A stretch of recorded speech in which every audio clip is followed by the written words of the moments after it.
The warning ignored title. The day the sky burned. The year is 2089. Earth has just established its first permanent colony on Europa when the aliens arrive. They call themselves the Nexari Empire, a confederation of 12 different species spanning across 40 star systems. Commander Alex North watches from the bridge of Earth's defense station as massive ships appear in formation around Earth. The vessels are beautiful, sleek and silver, with energy patterns flowing across their hulls.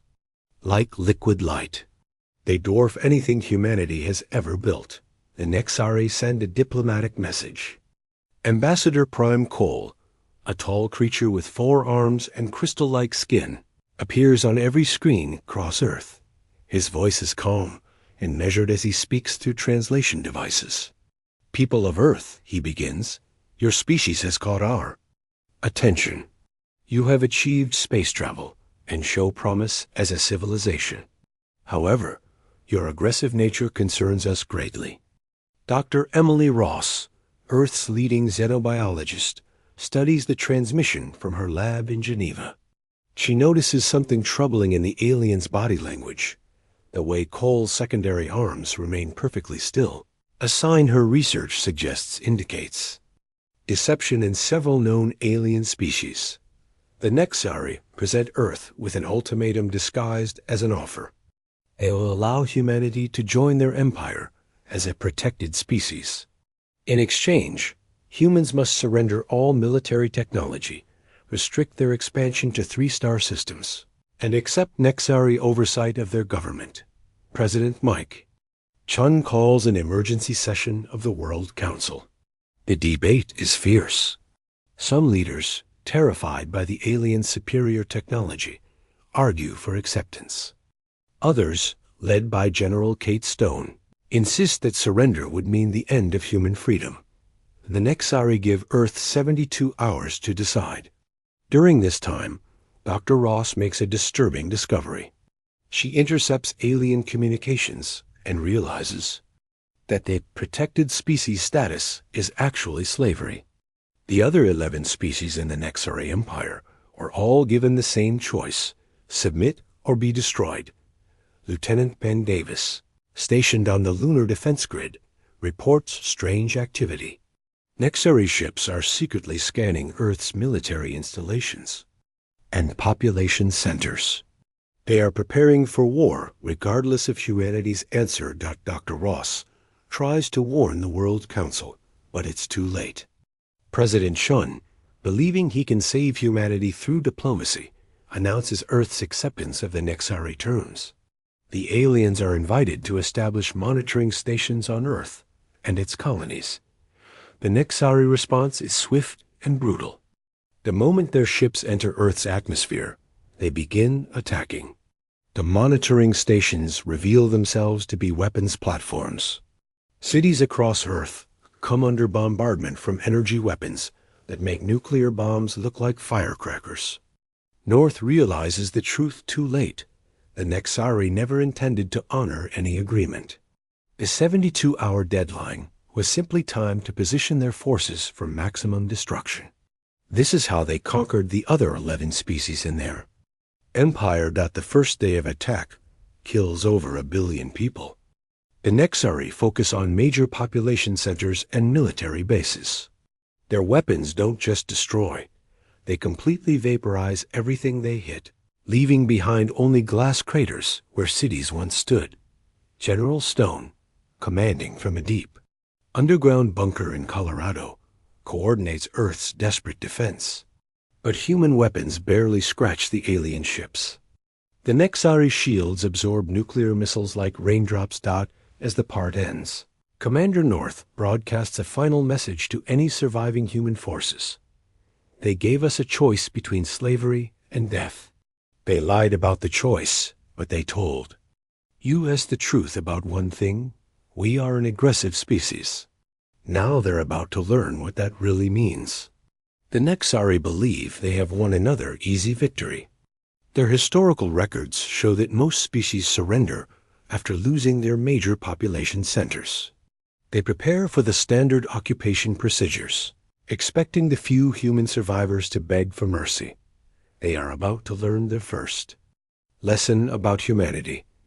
Humans are most dangerous when they have nothing left to lose. Underground. Thunder title. The survivors strike back. 6 months after the initial attack, the Nexari control Earth's surface. Their elegant ships patrol the skies above dead cities, and their ground forces occupy the ruins of human civilization. They begin mining operations to strip Earth of its resources, just as they did to the home worlds of their other protected species. But something is wrong. The human survivors aren't behaving like other conquered species. Instead of hiding and slowly dying out, they are organizing and fighting back with increasing effectiveness. Dr. Ross works from a hidden laboratory buried 2 miles beneath the Rocky Mountains. The facility, built during the Cold War and expanded over decades, houses Earth's most advanced research equipment. She leads a team of scientists who study captured Nexari technology. Looking for weaknesses, the aliens made a critical mistake in their initial attack. They destroyed Earth's cities, but missed many of the deep military bunkers and research facilities. These installations, connected by old tunnel networks and new quantum communication systems, formed the backbone of human resistance. Lieutenant Davis, now promoted to major, commands a network of guerrilla fighters operating from the lunar colonies and asteroid mining stations. The Nexari never bothered to fully occupy these worthless human outposts, assuming they would surrender or starve without Earth support. Instead, these scattered human settlements become the foundation of something the galaxy has never seen: a distributed military force that operates across multiple worlds simultaneously. When Nexari forces attack one base, 3 others strike back from different star systems. The aliens begin to realize they face an unusual enemy. Other conquered species fought with conventional armies that could be defeated in set battles. Humans fight like a virus. They spread, adapt, and attack from everywhere at once. General Stone reveals the existence of Project Lazarus, a secret program begun decades before first contact. Fearing eventual alien invasion, human governments had hidden advanced weapons and manufacturing facilities across the solar system. These installations, disguised as mining operations and research stations, now begin producing new weapons designed specifically to fight the Nexari. The first major human victory comes at Europa Station. Major Davis leads an attack using new stealth ships built in hidden facilities on Ganymede. The Nexari, accustomed to fighting conventional space battles, are unprepared for human tactics that combine military precision with criminal cunning. The humans don't just destroy the Nexari base, they capture it intact, along with dozens of alien prisoners and their technology. Under interrogation, the aliens reveal crucial intelligence about their empire's structure and weaknesses. Dr. Ross makes a breakthrough in her research. She discovers that the Nexari's greatest strength, their multi-species alliance, is also their greatest weakness. The 11 protected species hate their masters but have never been able to coordinate resistance across multiple star systems. The humans begin broadcasting messages to these enslaved species, sharing tactical information and offering alliance. The response is immediate and overwhelming. Rebellions break out across the Nexari Empire as enslaved species realize that humans have found ways to hurt their seemingly invincible masters. Commander North, operating from a mobile command ship hidden in the asteroid belt, coordinates increasingly. Bold attacks on Nexari supply lines. Human forces begin using captured alien technology against its creators, improving and modifying it with typical human ingenuity. The Nexari leadership realizes they face their first serious threat in centuries. Ambassador Prime Cole, addressing the Empire's ruling council, admits that human resistance is unlike anything they have previously encountered. The humans refuse to accept defeat, even when facing impossible odds. The aliens make their second critical mistake. They decide to make an example of humanity by completely exterminating the species. They recall military forces from across their empire and prepare for a final assault that will turn Earth and all human colonies into lifeless rocks. The part ends with massive Nexari fleets converging on the Sol system. The aliens bring weapons, capable of cracking planets and turning entire star systems into cosmic graveyards. They broadcast a final message to any surviving humans. Your resistance ends now. Your species will serve as a warning to others. But hidden in the deep spaces, between worlds, human forces prepare their own surprise. General Stone activates the final phase of Project Lazarus, weapons and strategies, so devastating that their creators hoped they would never need to be used. The Nexari believe they are about to witness the end of human civilization. Instead, they are about to learn why some species should never be provoked. Asterisk. The Awakening title. What monsters we become. The Nexari final assault begins with the systematic destruction of human colonies. Their planet-cracker weapons reduce Mars to rubble in minutes. Europa Station and the Jupiter mining facilities disappear in blasts of exotic energy. The aliens broadcast each destruction across their empire as proof of their power, but the humans aren't where the Nexari expect them to be. Major Davis watches from a cloaked ship as Mars dies. But his expression isn't one of despair, it's cold calculation. The colonies were evacuated months ago through secret tunnel networks that the aliens never detected. Every human civilian is safely hidden in deep bunkers and mobile habitats scattered across the solar system. The Nexari have just destroyed empty buildings, while the humans they wanted to kill are still very much alive and very angry. Dr. Ross activates her greatest creation, a quantum virus designed to infect Nexari computer systems. Unlike human-built electronics, alien technology relies on biological components that interface directly with the operators' nervous systems. The virus doesn't just crash their computers, it causes physical pain to any Nexari who tries to use infected systems. The effect spreads through the alien fleet like wildfire. Nexari pilots scream in agony as their own ships turn against them. Command systems shut down. Weapons fire randomly. The elegant alien vessels begin colliding with each other as their crews lose control. General Stone reveals the true scope of Project Lazarus. For 50 years, humans have been preparing for exactly this scenario. Every asteroid in the belt has been hollowed out and turned into a weapons platform. Every piece of space junk in Earth's orbit is actually a camouflaged missile system. The solar system itself has become a weapon. Commander North coordinates the attack from his flagship, a massive vessel built inside a captured asteroid and equipped with technology that combines human engineering with captured alien science. His ships don't look like traditional spacecraft. They look like chunks of rock and metal, indistinguishable from natural debris until they open fire. The Nexari face their first lesson in human warfare. Humans don't just fight to win battles. They fight to destroy their enemies so completely that victory becomes impossible to reverse. Human forces begin hunting individual Nexari ships across the galaxy.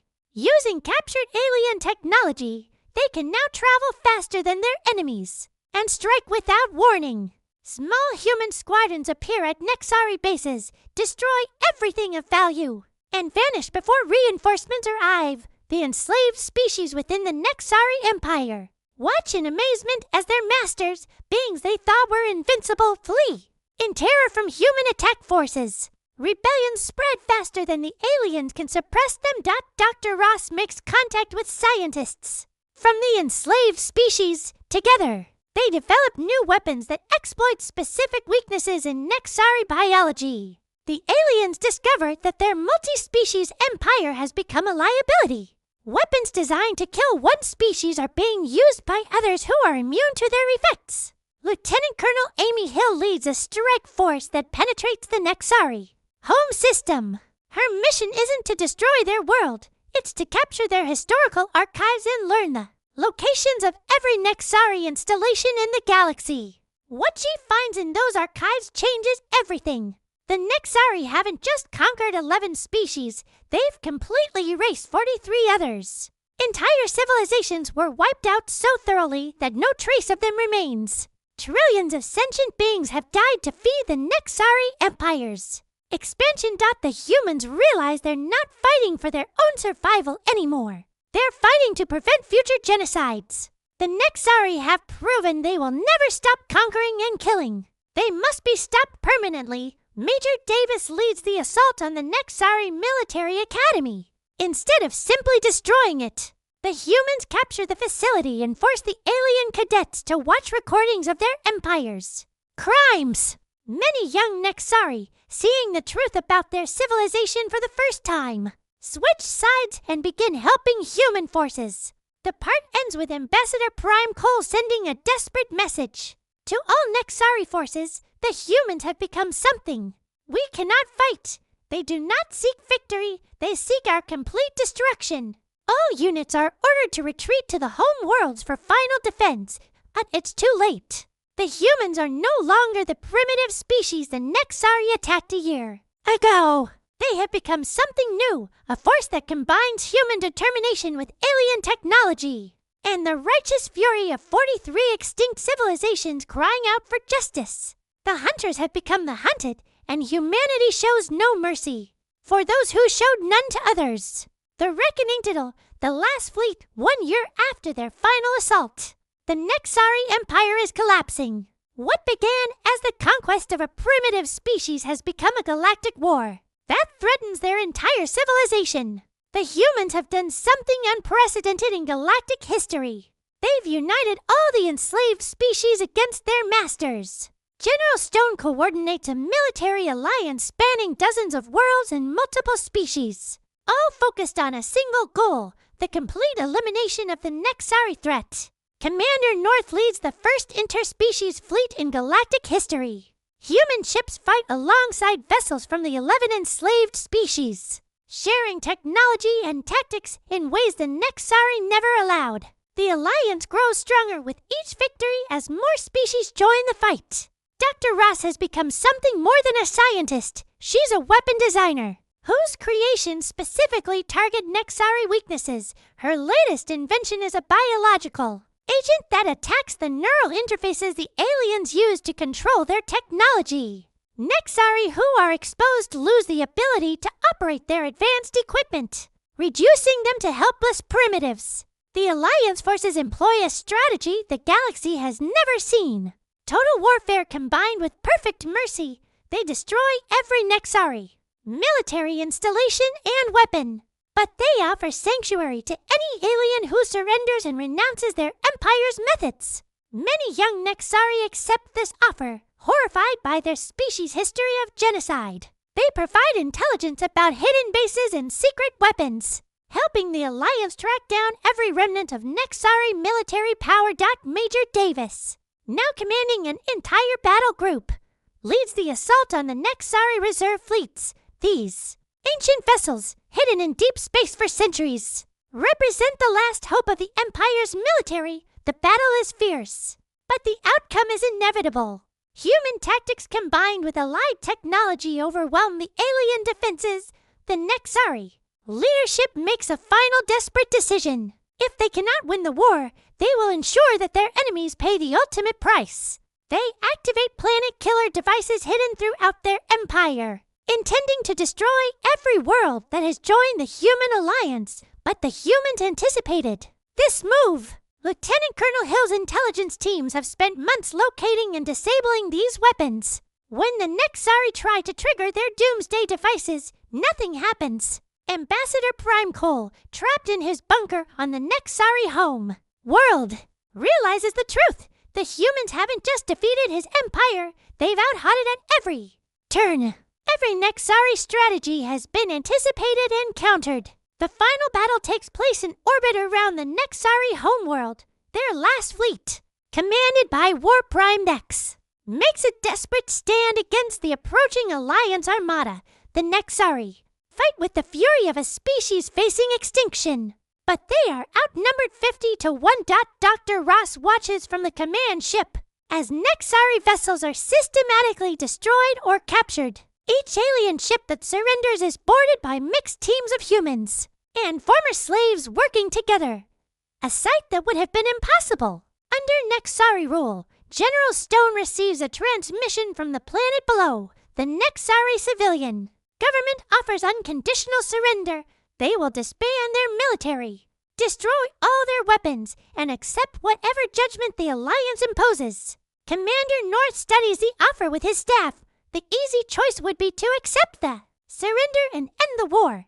But the Alliance has uncovered evidence of 43 extinct species. How do you balance mercy against genocide? The answer comes from an unexpected source. Representatives of the extinct civilization speak through cultural archives recovered from Nexari. Vaults, these digital ghosts, preserved records have vanished. Peoples deliver a unanimous verdict. The Nexari Empire must cease to exist. Major Davis leads the final assault on the planetary defense grid. The battle is swift and decisive. Nexari technology, once seemingly invincible, crumbles before Alliance weapons that have been specifically designed to counter every alien advantage. As the part ends, Ambassador Prime Cole stands in his command center, watching Alliance forces land on his world. He activates a final transmission to any surviving Nexari forces. They have won. The empire that lasted 1,000 years dies today. Remember this lesson. Never provoke a species that fights harder when it's losing than when it's winning. The Nexari home world falls not with desperate resistance, but with quiet resignation. The aliens finally understand what they have unleashed, a force that will never stop. Until justice is complete, the hunt for the Nexari Empire is over. Now comes the judgment. Asterisk-Hereditable, the name that must not be spoken 3 months after the fall of the Nexari home world. Representatives from across the galaxy gather for the War Crimes Tribunal. The proceedings are broadcast to every inhabited system, watched by trillions of beings who want to see justice for centuries of oppression. Dr. Ross presents the evidence that shocks even the Alliance members. The Nexari didn't just conquer species, they systematically erased them from history. Cultural records were destroyed. Languages were forbidden, and entire civilizations were reduced to scattered mentions in administrative files. General Stone reads the names of the extinct species. Each name takes hours to pronounce correctly, representing millions of years of evolution and thousands of years of civilization. The list continues for 3 days, 43 unique species, gone forever because of Nexari ambition. The surviving Nexari leadership stands trial in a courtroom filled with representatives of every species they oppressed. War Prime Nex attempts to justify their actions as necessary evolution, claiming that weak species deserve to be conquered by strong ones. Commander North responds with cold fury. You didn't conquer the strong. You murdered children while they slept. You destroyed species that never had the chance to defend themselves. You are not evolution. You are cancer. The tribunal's verdict is unanimous. The Nexari Empire is guilty of 43 counts of species genocide, hundreds of counts of cultural destruction, and countless individual murders. The penalty is complete dissolution, but the Alliance goes beyond simple justice. They implement something the galaxy has never seen, systematic erasure as punishment for genocide. Major Davis oversees the destruction of every Nexari monument, archive, and cultural artifact. Statues that celebrated conquest are melted down. Libraries that recorded Nexari glorious history are incinerated. Art that glorified their empire is destroyed so completely that not even fragments remain. Lieutenant Colonel Hill leads teams that remove all references to the Nexari name from galactic databases. Historical records are edited to refer to them only as the oppressor species or Species X. Their language is declared forbidden. Speaking Nexari words becomes a criminal offense. Across Alliance space, Dr. Ross implements the most devastating punishment of all, biological memory erasure. Using advanced neurological techniques, she removes all knowledge of Nexari culture and history from surviving members of the species. They retain basic language and personal skills, but everything related to their empire is wiped away. The former Nexari are scattered across remote worlds, in small groups, never more than a few hundred together. They are given new names, new histories, and new purposes as farmers, artisans, and healers. They live peaceful lives with no memory of their species' violent past. Ambassador Prime Cole is the last to undergo the procedure. Before the memory erasure begins, he makes a final statement. You think you are being merciful, but you are doing something worse than death. You are committing murder of the soul. Commander North oversees the procedure personally. Your species murdered 43 civilizations, he says quietly. We are giving you something they never got, a second chance. What you do with it is up to you. General Stone addresses the galaxy in the final broadcast of the tribunal. Let this be a lesson to any species that considers conquest and genocide as tools of policy. The Alliance will not tolerate the destruction of civilizations. Those who attempt it will face the same fate as the oppressor species. Complete erasure from history, the galaxy changes forever. The Alliance establishes the Galactic Protection Accord, a treaty that guarantees the protection of all developing species. Humanity leads a new interstellar organization, dedicated to preventing future genocides. The former slaves build memorials to the extinct species, ensuring that the victims are remembered even though their killers are forgotten. 43 empty worlds are declared sacred sites where new life is allowed to evolve. Naturally, Dr. Ross publishes her final report on the oppressor species war. The document becomes required reading at every military academy and diplomatic school in the galaxy. It contains only one mention of the enemy's original name, and that reference is classified at the highest levels. Years pass. The scattered survivors of the former empire live quiet lives, unaware of their past. Children are born who grow up believing their species has always been peaceful farmers and craftsmen. The transformation is complete. The story ends with a young alien, a descendant of the Nexari, asking a human teacher about the war monuments scattered across the galaxy. Who are the bad guys? She asks innocently. The human teacher smiles sadly. That's the point. Child, they were so bad that their name was taken away forever. Remember this. Some crimes are so terrible that even history refuses to remember them in the end. The greatest punishment for genocide is not death. It is being forgotten so completely that even the memory of your existence becomes a crime against the future.